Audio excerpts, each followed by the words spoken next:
Hello Libra, it's Jen with Bohemian Path Tarot again, and today I have a year ahead 2024 reading for you. I'm going to lay out a Celtic cross, my version of the Celtic cross at least, and I'm using the Star Seeker Tarot today.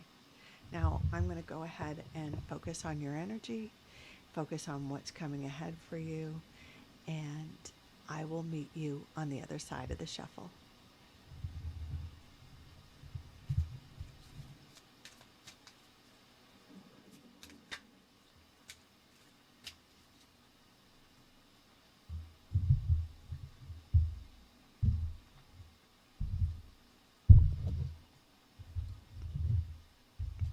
Okay, Libra. Let's lay out your reading and see what we've got. Start with the Six of Swords. Justice is in the challenge position.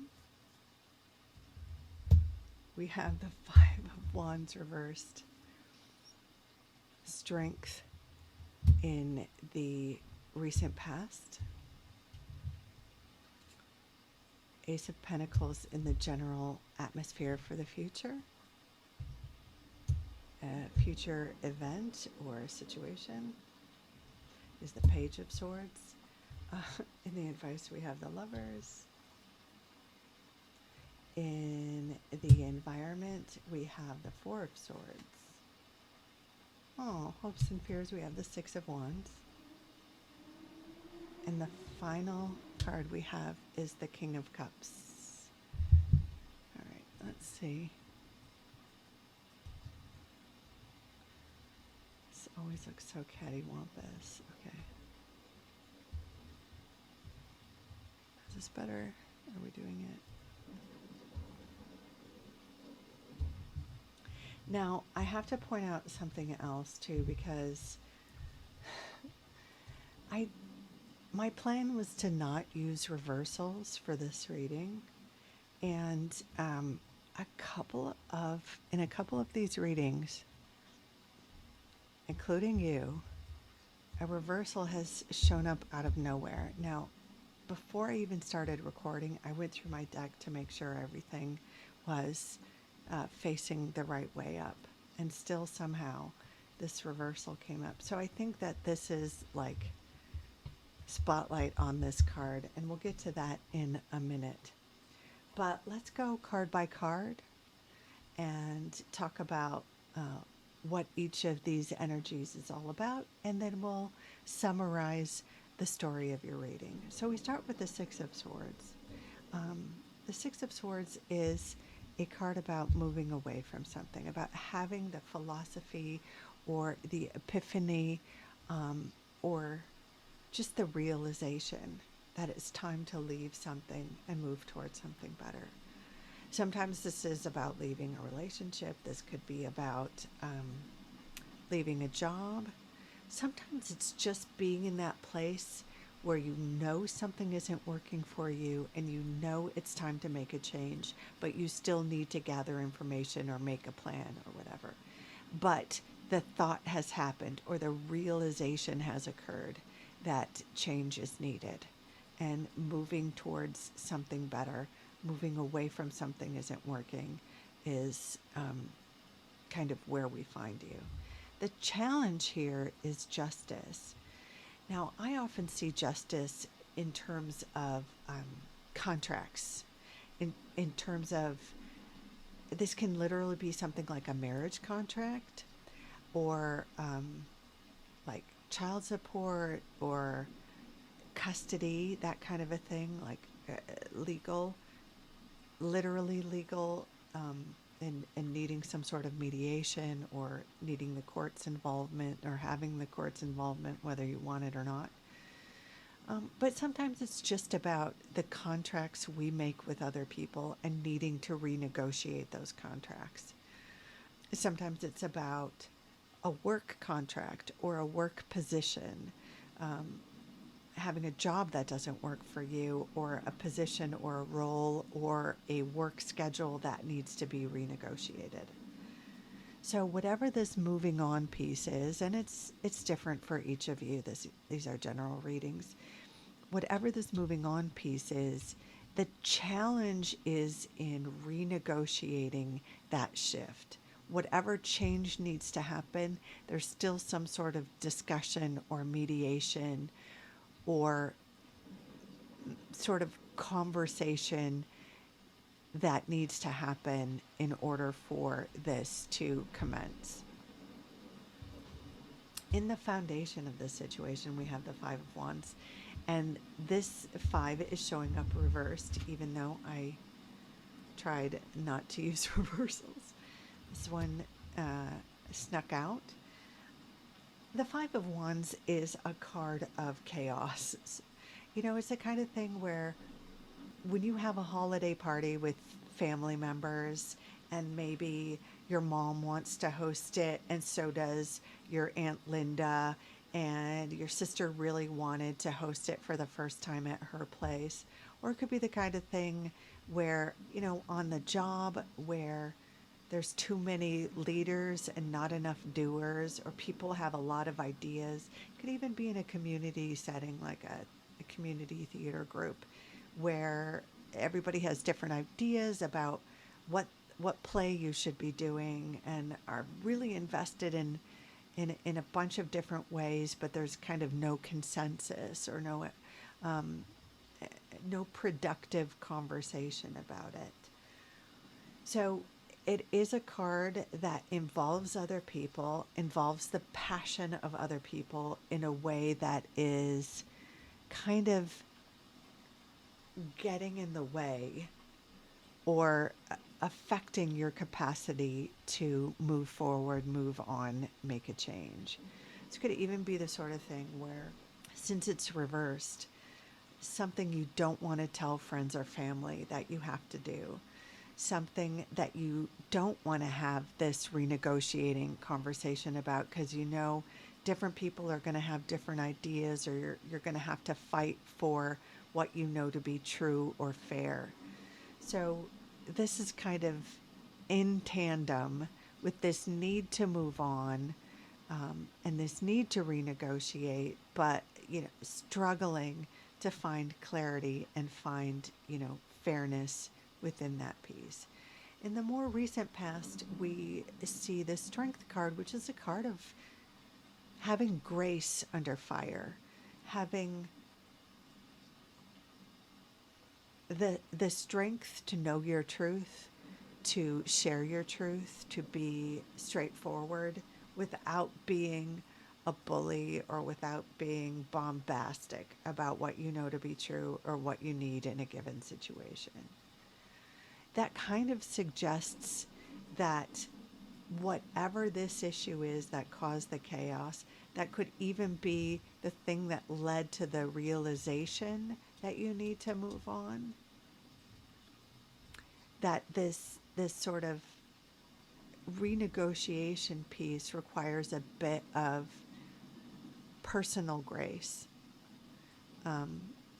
the ability to navigate a sort of maybe even contentious situation.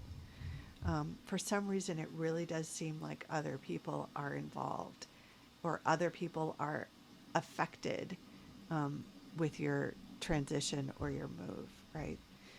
And this is just the nudge to be graceful, but to hold the line, or that you have been graceful and you have been true, and that's going to your need to hold the line, to be graceful and magnanimous as you share your truth or make your needs clear as you renegotiate this piece.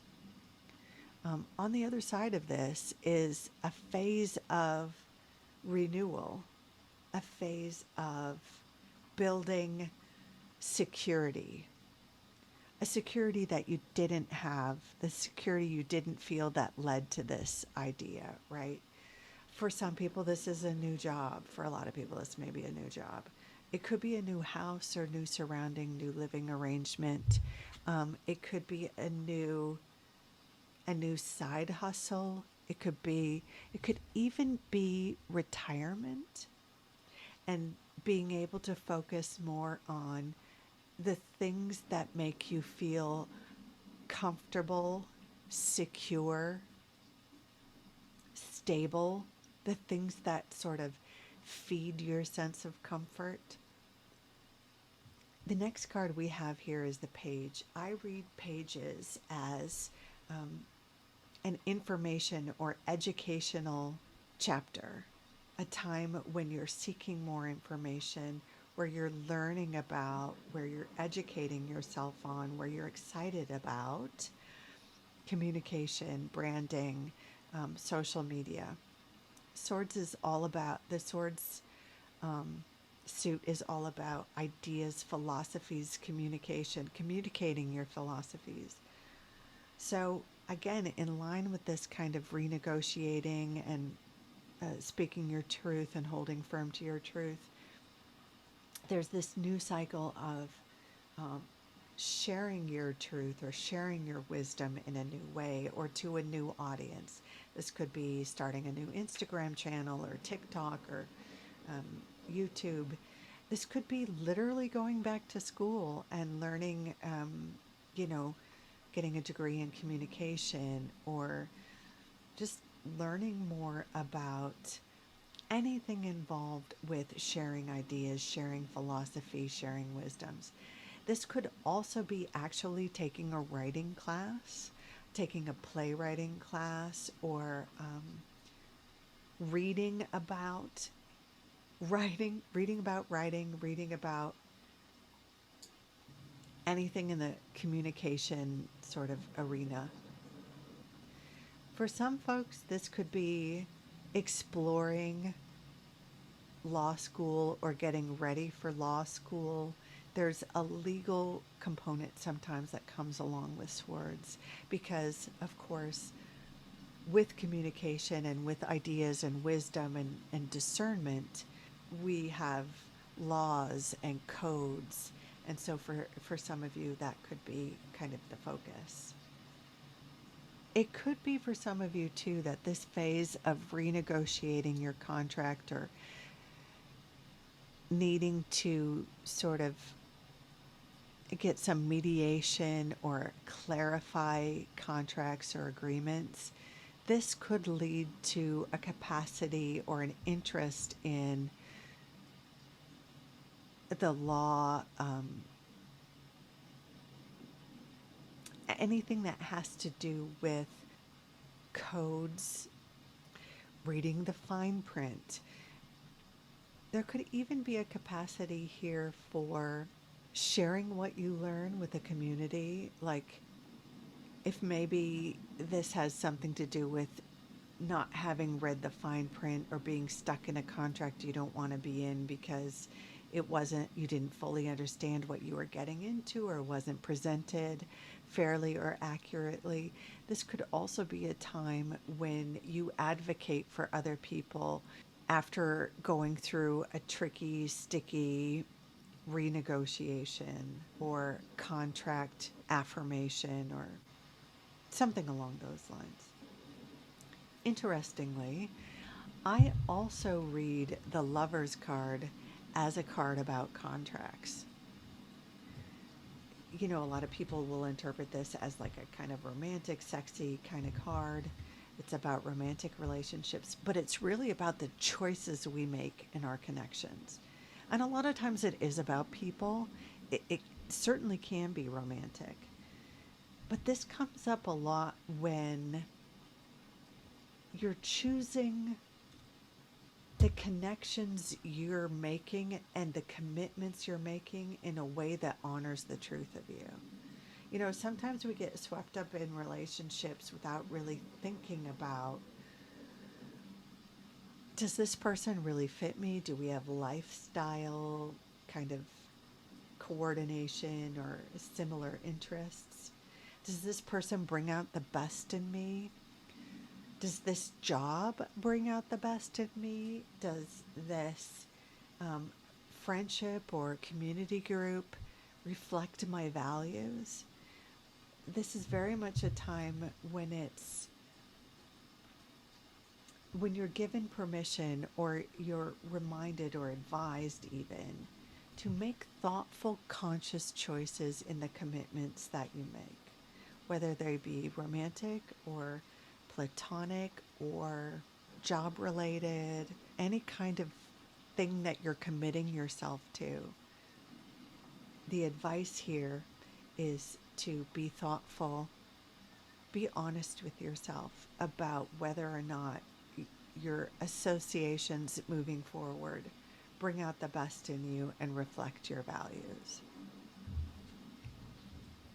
In the sort of atmosphere for the future, the sort of environment, we have the Four of Swords, which is a card about taking a little time out, doing a little meditating, doing some reflection, maybe not taking on so many hobbies, or maybe it means saying no to some groups you usually volunteer with, or deciding that you have to let go of that second job, or put a side hustle or a hobby on the back burner so you can really focus on your health, so you can focus on maybe doing more yoga, maybe joining a meditation class. There's a sort of a healing yourself after burnout that comes with the Four of Swords. You know, as we discussed earlier, swords uh, have to do with ideas and thoughts and your philosophy.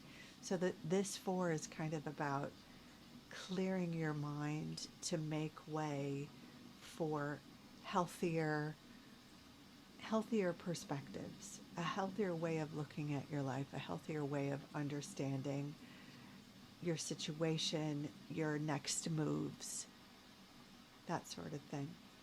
In the hopes and fears category, we have the Six of Wands. This is one of my favorite cards in the whole tarot deck. In this version, it's a gal riding a wand that looks like a broomstick. But often the Six of Wands is that card of a victory. You see somebody on a horse with a victory wreath, and they're kind of being, it looks like they're being shouted or cheered for by, you know, kind of an unseen crowd. So whatever you're working on with these kind of contract renegotiations, this kind of new phase of branding or sharing your ideas, or getting clear on what you think about yourself, your place in the world, there is a sense that it leads you to a more excited, expansive, forward moving sort of energy. You know, earlier in the reading, we see a lot of swords and a lot of emphasis on thoughts and philosophies and your kind of mental well being. But this is a card that augurs the capacity for more passion and enthusiasm and connecting once you've kind of made some decisions and aligned yourself with more healthy or more reflective philosophies or viewpoints. There's this time or phase when you're going to get really excited about moving forward. This comes on the heels of this sort of timeout or detox, maybe even rehab, where you straighten out kind of, you get more clarity. You allow yourself the space to get more clarity. And from there, you can get back into being excited about moving forward. Now, the very last card we have here is the King of Cups. This character is someone who is very adept at counseling, at sharing feelings, at being vulnerable, and helping other people feel comfortable sharing themselves and being vulnerable, being present. For some of you, I think this could be a friend or a family member, a mentor that helps you kind of incorporate these ideas and the lessons that you've learned in this kind of idea and conscious choice, conscious decisions, conscious learning kind of phase, and help you make it a more organic expression, sharing kind of your thoughts and ideas and passions in a more organic, direct, vulnerable way. For some people, this could be a romantic relationship where doing the work on yourself, doing the work to get kind of maybe your mind cleaned up or your thoughts about relationships or connections, getting them to a more healthy or a more clear place allows for a space where a new person, a healthy person can come in, and you can make the choice to be involved with a healthy a healthy person in a healthy romantic relationship. But I also think for some of you, this is a calling towards therapy or healing. The King of Cups can be a character who, he's so adept, and I'm just using male pronouns out of habit, but no matter your gender, expression, or identity, this person could be reflecting you in a therapist role or coming to a place where this learning cycle helps you help other people. Not only have you taken the time to get yourself healthy, but you can share in a real, organic, direct way with other people how they can better express themselves, how they can kind of get clarity more directly. You could be mentored by someone, or you could be someone's mentor with this card. So I think the essence of what's shifting, what's coming forward towards you, and what you're working on in 2024, it looks a lot like mental health, clarity, and good decision making, sharing yourself, if that means branding or kind of retooling your philosophies or getting better at communicating your ideas, or even just yourself, making good conscious choices, getting excited about moving forward, whether that's with someone else or helping someone else, stepping into that kind of therapist role, formally or not, whether it's a license or not, moving into that place where you can give others counsel based on what you've learned and what you've experienced, maybe even the hard way. So it really looks like a year of evolution, a year of gaining increasing clarity. And I'm really excited for you, Libra. I hope this reverberates with you. I hope it gives you some clarity, some comfort, maybe even some options or some direction. In any case, thank you so much for dropping by. Until next time, Happy New Year.